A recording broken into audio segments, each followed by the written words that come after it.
So I just got the word that things were going to change, and I haven't had a chance to change the text size on my.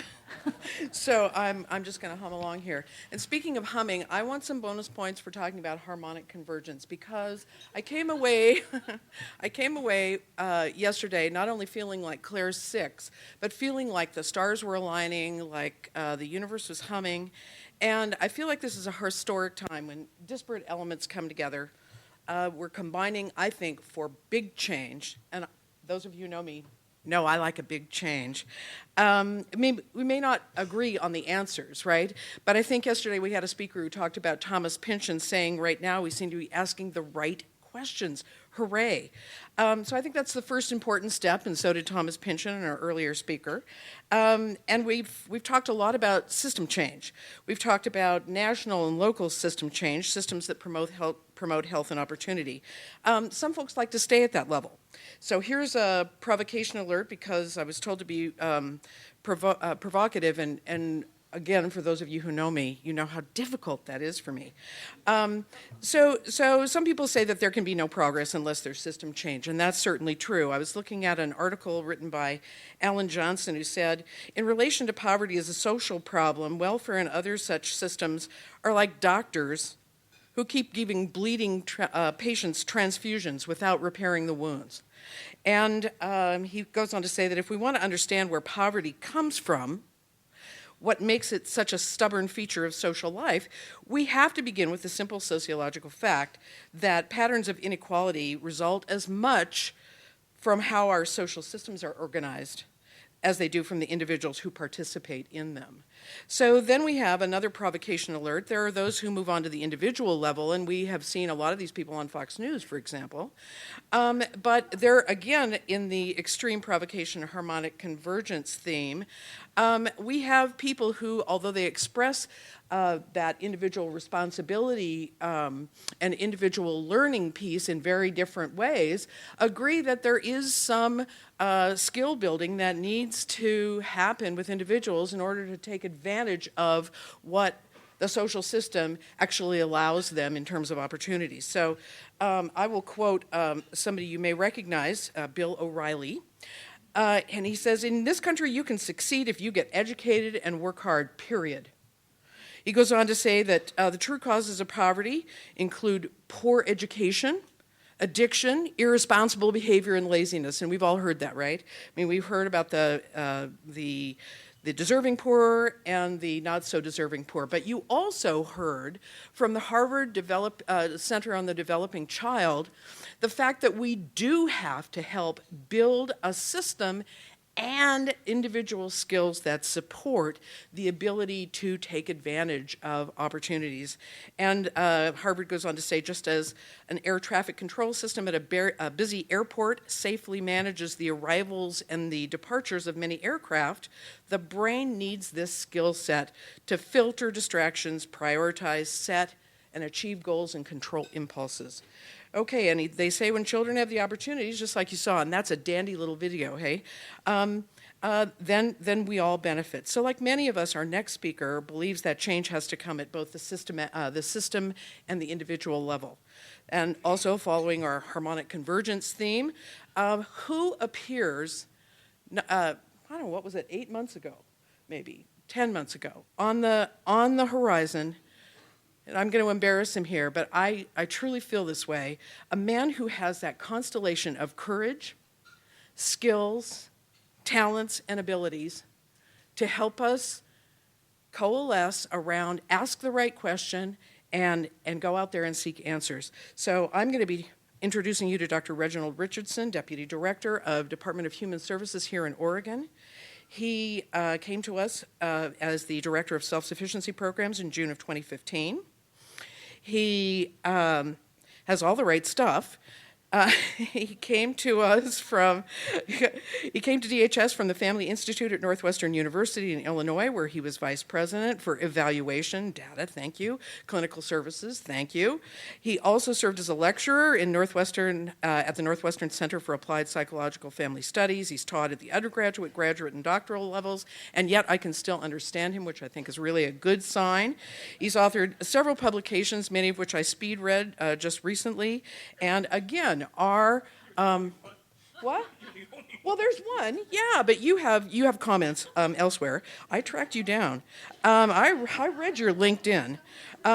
He holds a doctorate and a master's degree in social work, and he also maintains. Oh, come on, you go on like this. I've heard you a million times. Anyway, so I just wanted to say, I have had the fortune to hear the very succinct Dr. Reginald Richardson ask the right question. And he is, and I want to respond to the person over here from the state who was concerned about investing state money in innovation. Dr. Richardson has had the guts to take that $4 million that came to DHS or was left at DHS after relief rolls went down, and he is going to use the money to feed the nodes. So I get maximum points for saying, Dr. Richardson has stepped out to say, I'll be the hub. DHS will be the hub. We will feed the nodes, and we'll try and foster a more equitable, open system that nurtures and promotes skills and change that system. And here to challenge us to invest in addressing the stress from being poor and facing social inequity is finally Dr. Richardson. Thank you.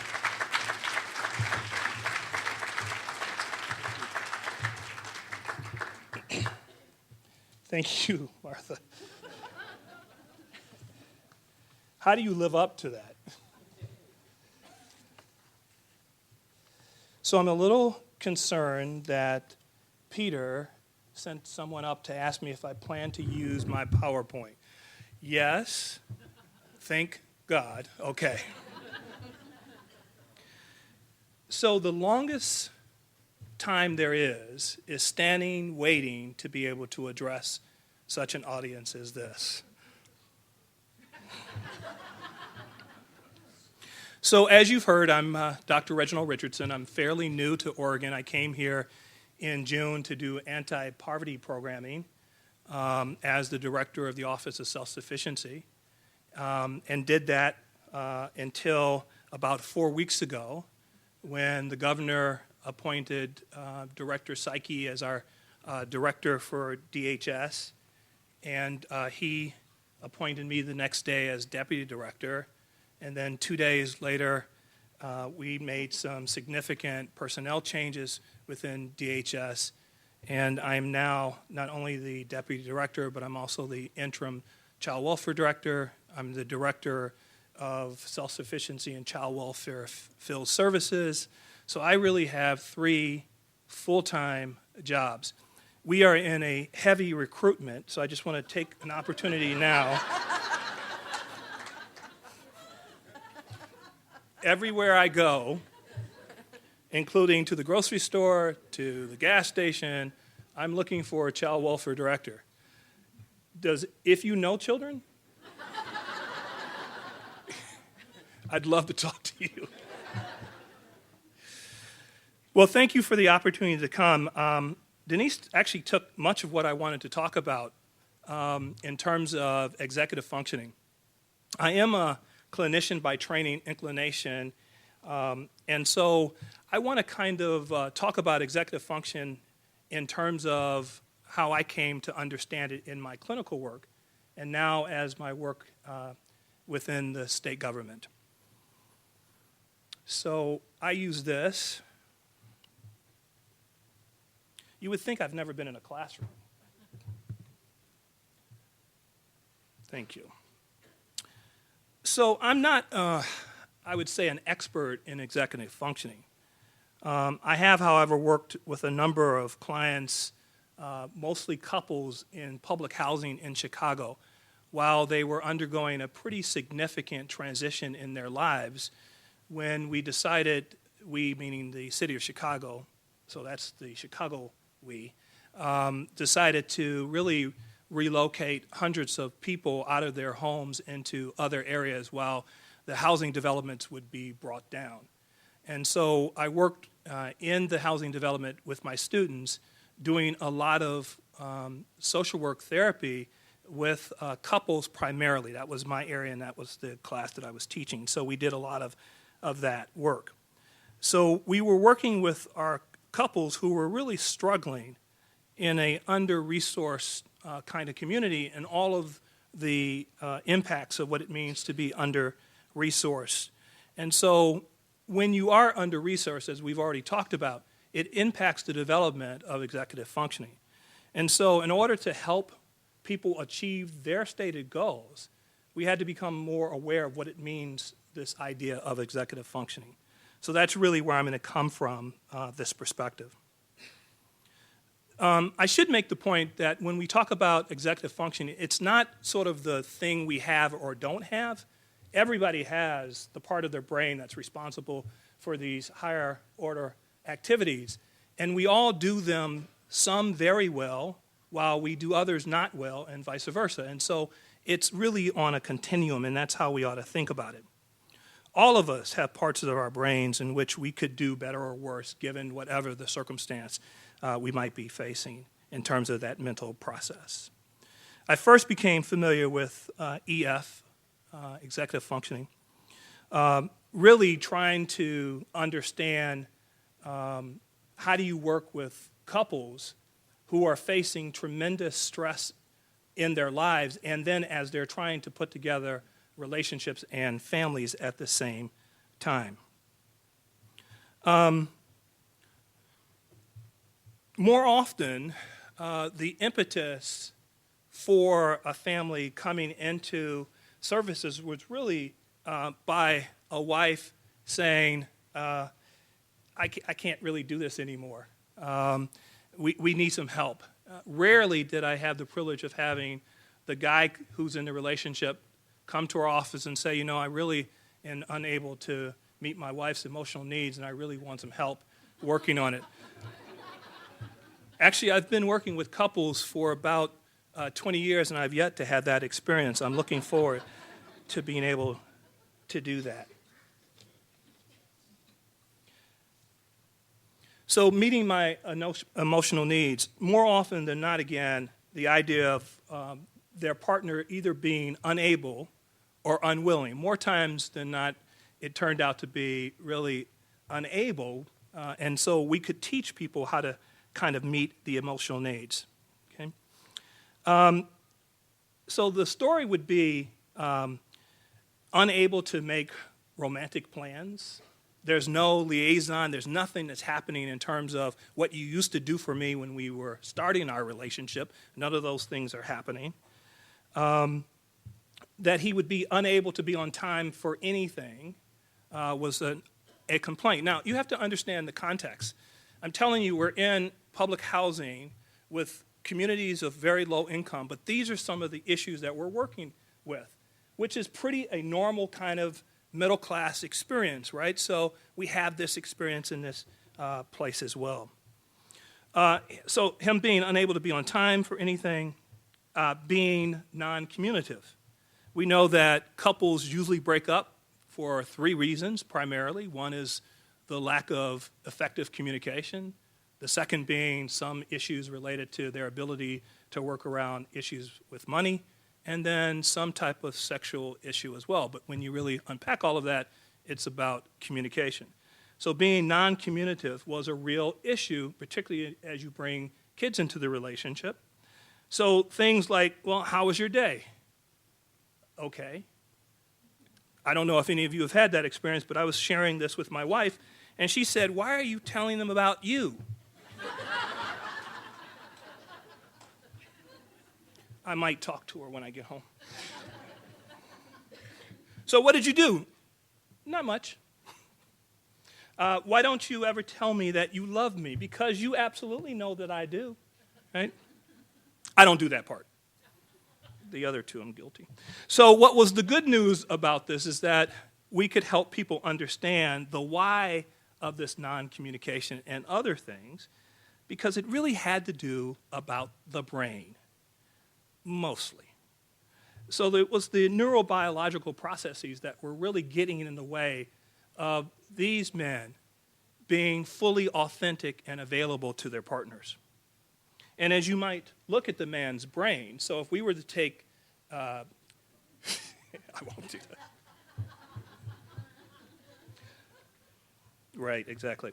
So brain science really began to help us understand how we could really reduce open hostility. Because what happens when you don't have your emotional needs met, oftentimes in the context of relationships, what begins to happen is what we learn to understand is this sort of hostile, open hostility that begins to happen, and then that shuts down. And we'll talk a little bit more about that in a second.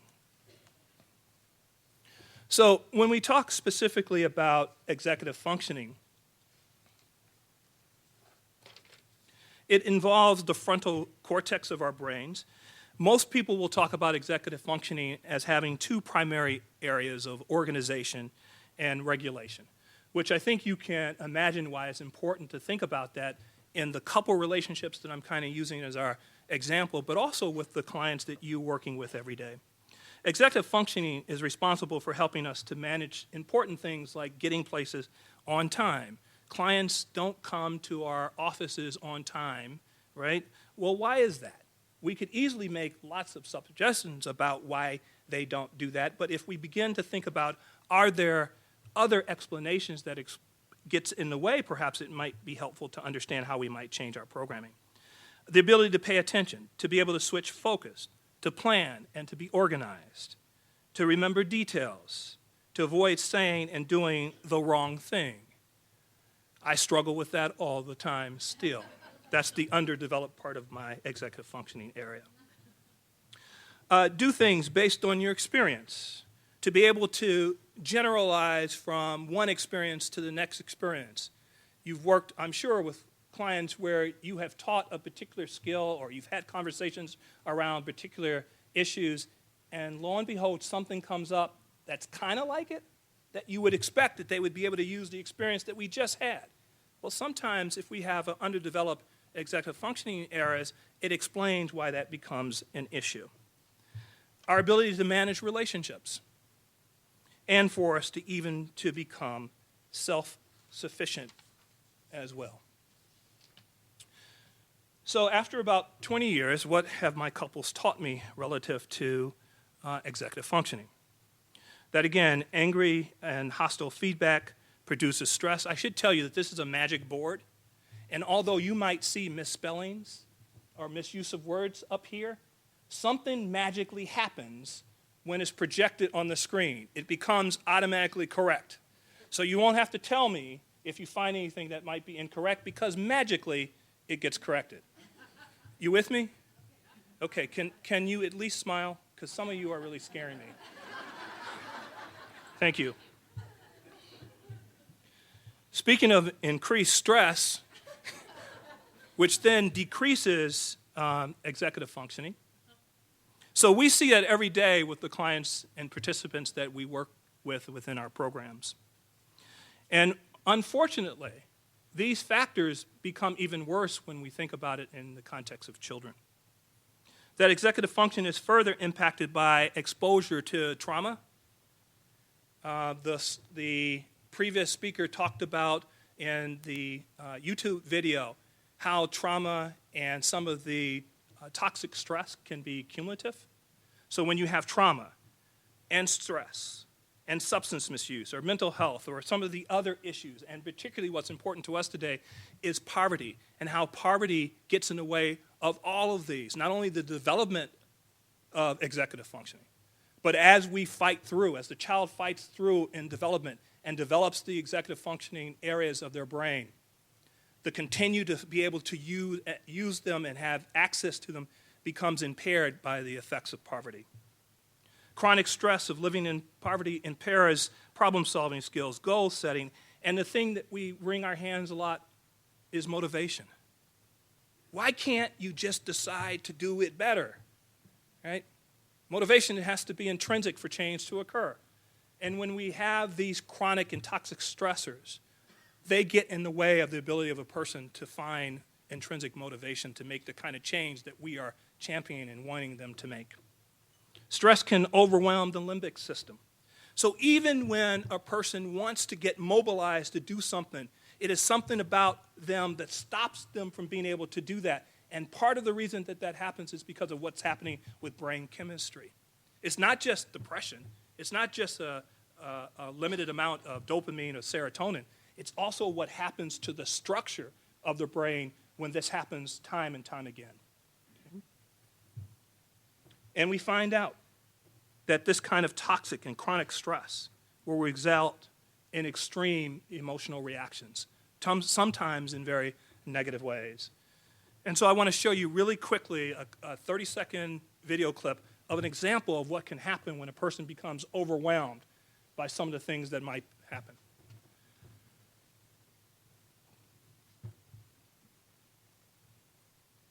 Other shit. You know, I do all my shit to have a Saturday to hang out with my husband, and yet all of your shit is all this. All I want to do is get my tires rotating. Get them rotated. I would like to go on the lake. Why can't we go on the lake? I mean, there's no reason not to be on the lake right now. How can we afford it? Afford it? James, that's like petty money that I'm spending on that boat compared to what I'm Then making. why do you keep going off and telling me you don't James, have because money? I'm trying to sit down and go over the budget with you. No, You won't do The it. budget is you You need to dictating. stop and get me some cigarettes. I don't have to do anything. Please, I'm about to go crazy.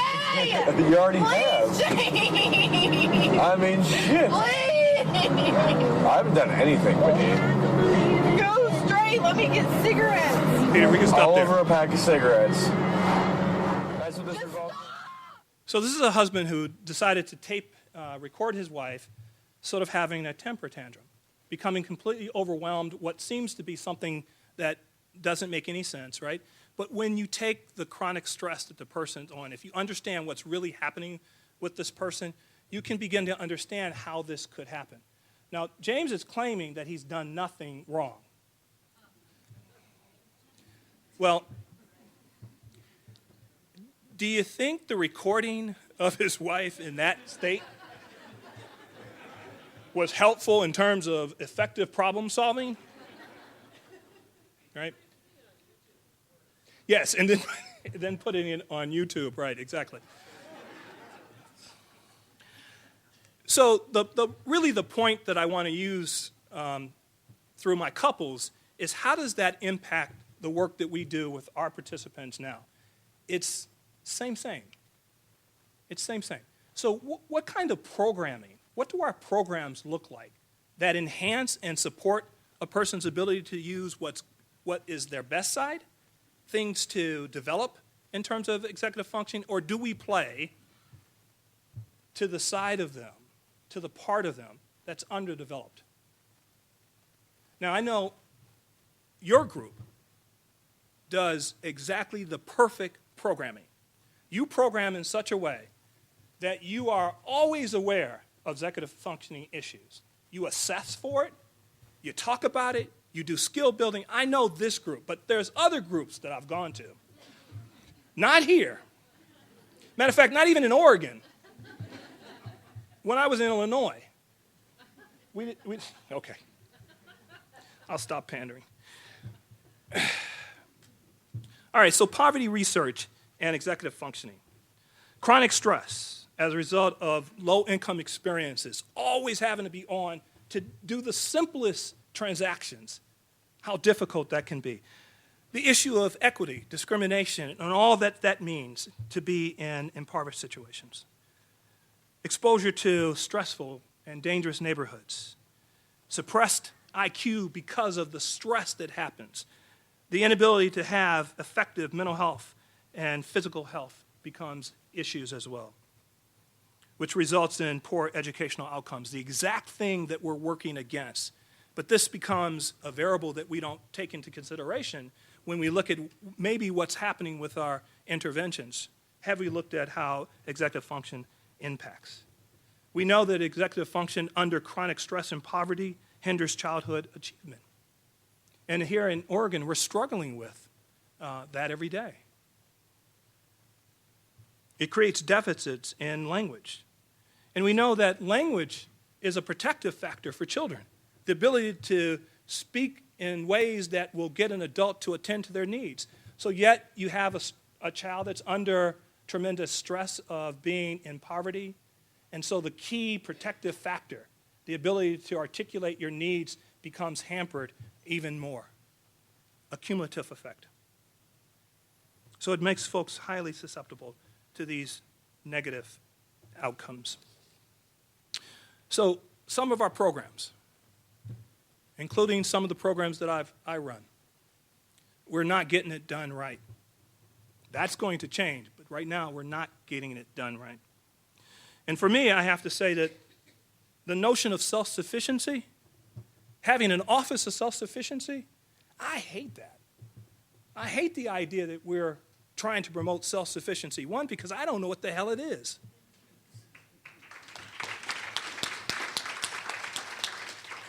And who among us are self-sufficient?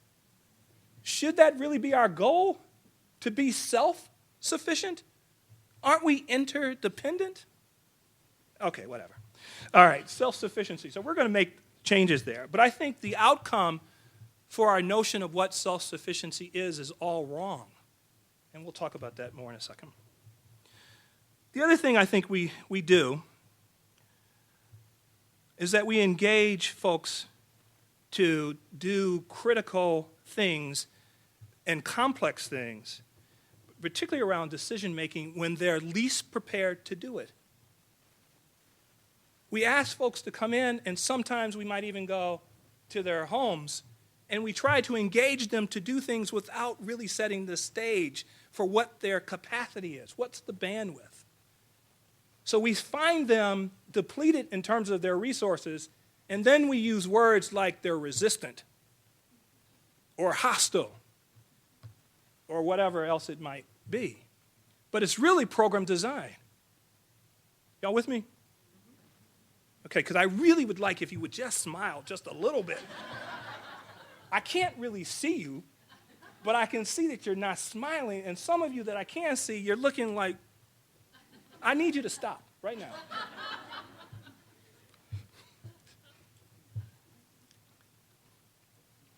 Our service provision, as much as we say it's individualized, and we've just discovered 2-generation, it isn't really individualized.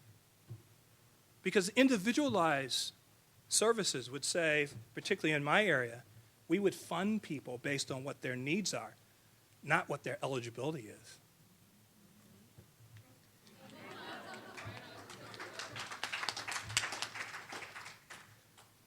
I don't know that I can get that, but I'm sure going to argue the hell out of it, that it doesn't make sense. I could take half the money I already have. Let me not do that here. I forgot we were recording.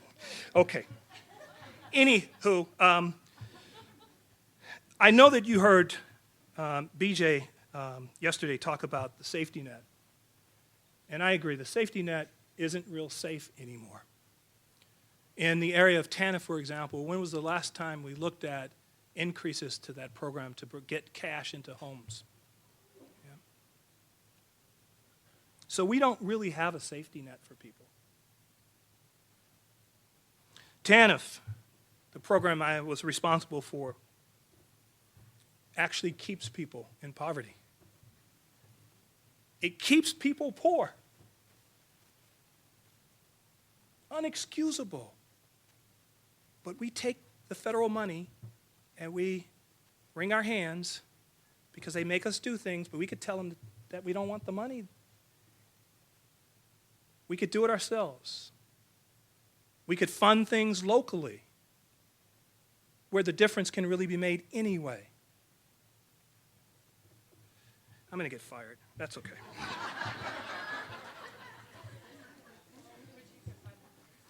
Thank you. Our funding, the way we fund our partners, does not promote innovation.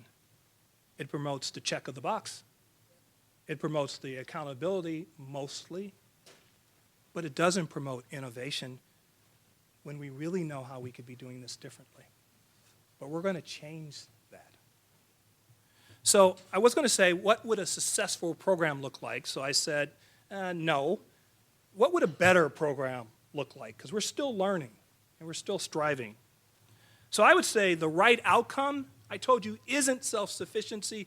That's the wrong outcome. I think the right outcome is that families ought to manage their own lives. And we ought to support them in deed and money in order to get there. Because if I can support the family to manage their own lives, they're not going to need whatever assistance I give them for long. But the way we're doing it now guarantees that families will stay in our system. If we would have gotten together and had a committee and said, what's the dumbest way we could do this? We could not have done it any worse. When we do a better program, services are delivered locally after assessing what the need is. We don't ask what that family needs. We don't. All of you do, though. I know you do. So we know that there are strategies that folks can be taught when there are deficits in executive functioning to do it better so that they have a fighting chance to make the changes that are necessary that we want to see. And when we help them with those strategies, it helps in their personal relationships. It helps them to be able to get the educational attainment, which is the true way out of poverty. Because we're good at helping people get jobs. Keeping jobs, high growth jobs, not so much. So education becomes the way in which I think helps folks get out of poverty. And then they'll be available to have real career pathways. I thank you.